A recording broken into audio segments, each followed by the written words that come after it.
आदरणीय कृषी मंत्री साहेब धनंजय मुंडे साहेबांसोबत आमची चर्चा झाली, मीटिंग झाली। काही गोष्टीवर चांगला तोडगा निघाला, तर काही विषयावर आमचा आतापर्यंत संभ्रमच आहे। ते लोक आहे त्यांना 5% जे राखीव होता तर 50% वर करण्यात येणार आहे म्हणे। पहिलाच करण्याचा प्रयत्न करत आहे। तर जे प्रकल्पग्रस्त लोक आहेत त्यांना जवळपास सर्वांना तिथे रोजगार मिळेल असा कार्यक्रम त्यांनी केलेला आहे। मी मागणी केली होती 365 दिवस त्यांना रोजगार द्या आणि 180 रुपये जे मजुरी आहे ते वाढवून द्या।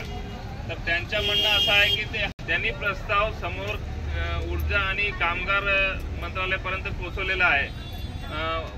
तातडीने आम्ही हे प्रस्ताव तिथून तयार करून आम्हाला काही भूमिका तिथे दाखवलेली नाही आहे, तर त्याच्यात आमचं समाधान झालेलं नाही आहे।